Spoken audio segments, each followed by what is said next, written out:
Hello everyone, एक बहुत बड़ी खुशखबरी आप लोगों के बीच में लेकर के आया हूँ। झारखंड सरकार द्वारा लगभग 14,000 हाई स्कूल शिक्षक की बहाली बहुत जल्द करने जा रही है और जो एक उम्मीद लेकर के बैठे हुए हैं जो बीएड धारी है उनके लिए एक बहुत बड़ा अपॉर्चुनिटी सामने निकल कर के आ रही है। साथियों, बहुत सारे ऐसे दोस्त यार आपके होंगे जो किसी कारण से नहीं कर पा रहे हैं, उनको ये मैं खबर देना चाहता हूँ कि आपके सामने एक बहुत बड़ी खुशखबरी, एक बहुत बड़ा समाचार निकल कर के आया है। झारखंड सरकार द्वारा लगभग 15,000 की वैकेंसी जो है आप लोगों के बीच में अगले महीने तक आने जा रही है। ये जो हाई स्कूल की शिक्षक की बहाली है उसी के तहत मैं आप लोगों को एक बार हिस्ट्री और सिविक्स जो है उनके बारे में विस्तार से बात करने जा रहा हूँ। क्या हिस्ट्री में सिलेबस है, कैसे पढ़ा जाए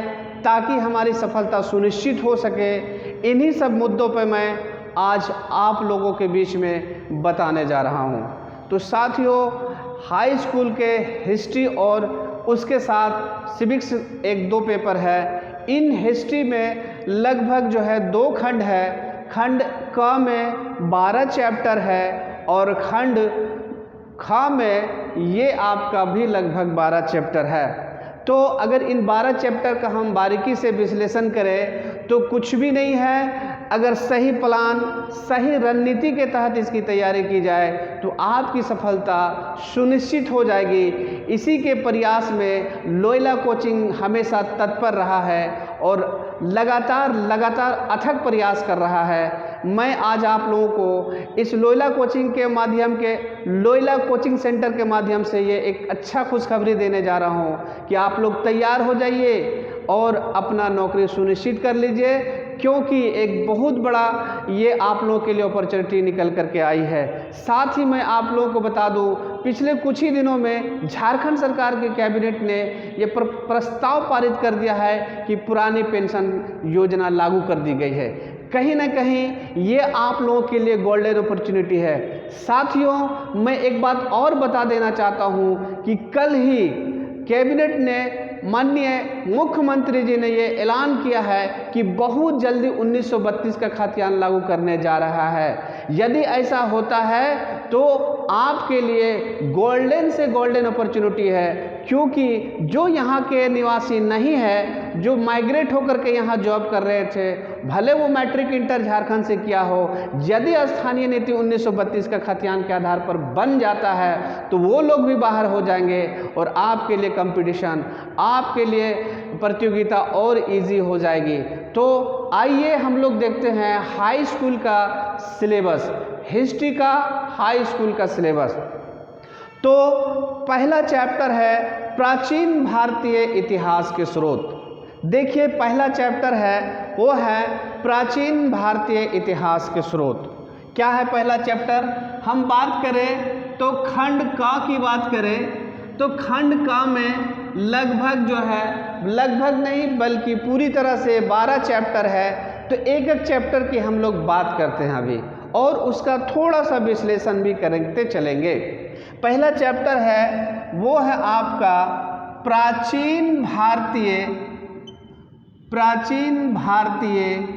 इतिहास के जानकारी के स्रोत। प्राचीन भारतीय इतिहास के जानकारी के स्रोत। देखिएगा, ये चैप्टर जो है इसलिए दिया गया है क्योंकि आप एक इतिहास के विद्यार्थी हैं, आप कल होकर के शिक्षक बनने जाएंगे, तो इतिहास के जानने के जो स्रोत है उनके बारे में दिया गया है। और ये है आपका 3 स्रोत: पुरातात्विक स्रोत, साहित्यिक स्रोत और आपका विदेशी यात्रियों का विवरण। ये आपका इतिहास के अंतर्गत आता है। तो इतिहास के जानकारी के मेरे पास स्रोत जो है 3 स्रोत है। उसके बाद अगर हम बात करें तो दूसरा चैप्टर है वो है आपका भारत में एक बहुत बड़ा साम्राज्य की स्थापना हुई थी जिसको हम लोग मगध कहते हैं। तो आइए, दूसरा चैप्टर है मगध का उदय। मगध का उदय, और इसी में है आपका चंद्रगुप्त मौर्य और दूसरा है इसी में अशोक। तो कहीं ना कहीं मौर्य साम्राज्य में अगर जब हम बात करते हैं तो अशोक के बिना अधूरा है, और चंद्रगुप्त चूंकि मौर्य साम्राज्य के संस्थापक ही रह चुके हैं, तो अशोक, चंद्रगुप्त मौर्य, ये दोनों चीज़ें हमको मौर्य साम्राज्य के अंतर्गत पढ़नी है। तीसरी चैप्टर जो है, जो सबसे इम्पोर्टेंट है, जो इतिहास में कहा जाता है गुप्त काल को स्वर्ण काल कहा जाता है, तो तीसरा चैप्टर है, चूंकि यहाँ चैप्टर वाइज दिया हुआ है, तो तीसरा चैप्टर है गुप्त साम्राज्य के एक बहुत बड़े राजा चंद्रगुप्त द्वितीय, जिसको कहा जाता है विक्रमादित्य, इसलिए विक्रमादित्य की उपलब्धियां हम लोगों को पढ़ना है। तो तीसरा चैप्टर आपका हो जाएगा, क्या हो जाएगा, विक्रमादित्य की उपलब्धियां। ये हो गया आपका तीसरा चैप्टर। यहाँ आप गौर करने वाली बात है, पूरा हिस्ट्री आपको नहीं पढ़ना है, पूरा गुप्त साम्राज्य नहीं पढ़ना है, बल्कि सिर्फ विक्रमादित्य की उपलब्धियां आप लोगों को पढ़ना है। तो देखिए कितना आसान सा सिलेबस है, यदि इसको हम लोग पढ़ते हैं तो हमारी सफलता और सुनिश्चित हो जाती है। जैसे ही गुप्त साम्राज्य खत्म होता है, भारत छोटे छोटे पॉकेट्स में बढ़ जाता है और हरियाणा के आसपास एक साम्राज्य की स्थापना होती है जिसको वर्धन वंश कहा जाता है। उसी वर्धन वंश के अंतर्गत एक राजा बनता है जो बहुत पॉपुलर रहता है, जिसको हम लोग कहते हैं हर्षवर्धन। तो नेक्स्ट खाली यहाँ दिया हुआ है, चौथा चैप्टर दिया हुआ है हर्षवर्धन। क्या दिया हुआ है, हर्षवर्धन दिया हुआ है। अब हर्षवर्धन दिया हुआ है तो इसका उपलब्धि पढ़ना है, इसका साम्राज्य विस्तार पढ़ना है, और जो इसका कंट्रीब्यूशन है, क्योंकि ये बहुत बड़े एक साहित्यकार लेखक भी थे, इनके द्वारा लिखी गई 3 किताब है, उसको भी पढ़ना है। तो ये हमारा हो जाएगा चौथा चैप्टर हर्षवर्धन। जैसे ही हर्षवर्धन का साम्राज्य खत्म होता है, भारत में एंशिएंट काल खत्म होता है, और चूंकि अरब में एक नया धर्म का उदय होता है जिसको इस्लाम धर्म कहा जाता है, वो इस्लाम धर्म का प्रचार करने के पर्पज़ से मोहम्मद बिन कासिम ने भारत पे खास करके सिंध के बेल्ट पर जो आक्रमण किया था, उसको हम लोग वहाँ से मेडाइवल रखते हैं। और मेरा चौथा के बाद जो 5वां चैप्टर हो जाएगा सिंध का आक्रमण, अरबों का सिंध पर आक्रमण और उसका कारण और परिणाम। तो हमारा 5वां चैप्टर क्या हो जाएगा, अरबों का सिंध पर आक्रमण और क्या हो जाएगा, इसका कारण तथा परिणाम। कारण भी पढ़ना है और इसका परिणाम भी पढ़ना है। सोच लिए कितना अच्छा सिलेबस आप लोगों को दिया जा रहा है, कितनी बेहतरीन सिलेबस है। जैसे ही हम ये ख़त्म करते हैं, अब हम मेडाइवल हिस्ट्री में घुस जाते हैं। हालांकि मेडाइवल हिस्ट्री तो यहीं से शुरू हो जाता है। जैसे सिंध खत्म करते हैं, अरबों का सिंध पर आक्रमण, तो भारत में एक हिंदू साम्राज्य की बहुत बड़ी स्थापना होती है मोहम्मद बिन तुगलक के काल में, और उस साम्राज्य का नाम है विजयनगर।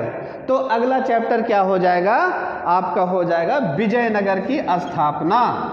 क्या हो जाएगा, विजयनगर की स्थापना। विजयनगर की स्थापना हो जाएगी। तो ये हमको पढ़ना है विजयनगर की स्थापना के पर्पस से।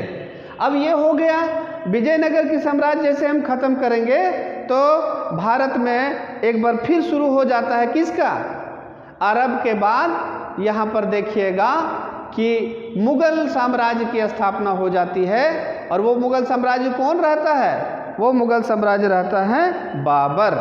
तो हमको क्या पढ़ना है, बाबर की उपलब्धियाँ पढ़ना है। क्या पढ़ना है, बाबर की उपलब्धियाँ पढ़ना है। तो इसको हम लोग मिटा देते हैं, और देखते हैं अगला चैप्टर क्या है। ये 6 हो गया। अब हम लोग 7वां देखेंगे।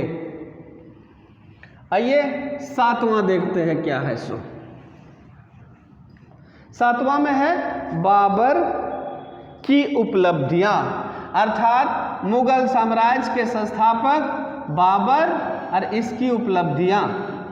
तो ये हमारा हो जाएगा आपका कौन सा चैप्टर, ये मेरा हो जाएगा आपका 7वां चैप्टर।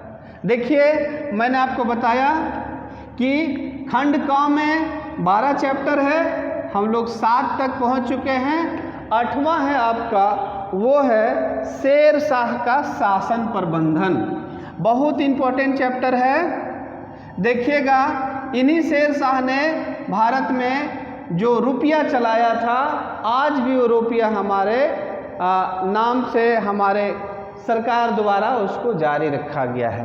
तो क्या हो जाएगा, शेर शाह की उपलब्धियां। जैसे ही हम उपलब्धियों की बात करेंगे तो इसका साम्राज्य विस्तार, इसका प्रशासन में क्या योगदान है, अर्थव्यवस्था में क्या योगदान है, इन सारी चीज़ें आ जाएगी।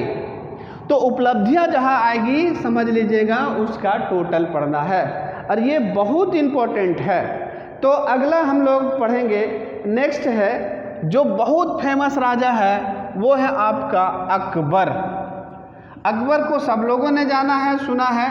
तो अकबर की राजपूत नीति पढ़ना है। क्या पढ़ना है? अकबर की सिर्फ राजपूत नीति पढ़ना है। अकबर की राजपूत तथा धार्मिक नीति, राजपूत नीति तथा धार्मिक नीति। तो ये आपका बहुत इंपॉर्टेंट चैप्टर है। मुगल जो है इसके बिना अधूरा है। अकबर से बहुत इंपॉर्टेंट चैप्टर बनता है और इससे प्रश्न भी बहुत बनते हैं। तो ये चैप्टर हम लोग बढ़िया से कर लेंगे तो यहाँ से प्रश्न का होना एकदम पक्का है। तो अकबर जो है, अकबर की राजपूत नीति तथा धार्मिक नीति पढ़ना है, दोनों पढ़ना है, ठीक है। धार्मिक नीति भी इसका पढ़ना है। इसके साथ साथ अब चूंकि भारत में इतना बड़ा साम्राज्य स्थापित हुआ तो मुगलों का फिर कुछ दिनों के बाद पतन हो जाता है, और हम लोग को पढ़ना है 10वां चैप्टर में मुगल साम्राज्य के पतन के कारण। मुगल साम्राज्य के पतन के कारण, ये हम लोगों को पढ़ना है कि किस कारण से मुगल साम्राज्य का पतन हुआ है। जब हम लोग पढ़ाई शुरू करेंगे और अंदर की बात करेंगे। अभी तो सिर्फ हम लोग सिलेबस का एक ओवरऑल हम लोग देख रहे हैं कि किस तरह के सिलेबस डाले गए हैं झारखंड सरकार के JSSC द्वारा। इसके बाद हम लोग को पढ़ना है, बहुत इम्पोर्टेंट राजा है और वो है आपका शिवाजी। तो शिवाजी को सब नहीं पढ़ना है, सिर्फ पढ़ना है शिवाजी के शासन प्रबंधन। क्या पढ़ना है?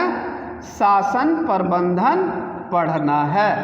बहुत इम्पोर्टेंट है। छत्रपति शिवाजी महाराज जो मराठा के एक बहुत प्रतापी राजा हुए, इन्हीं का आज हम लोग देखते हैं कि छत्रपति शिवाजी टर्मिनल, जो बम्बई के एयरपोर्ट का नाम है छत्रपति शिवाजी टर्मिनल।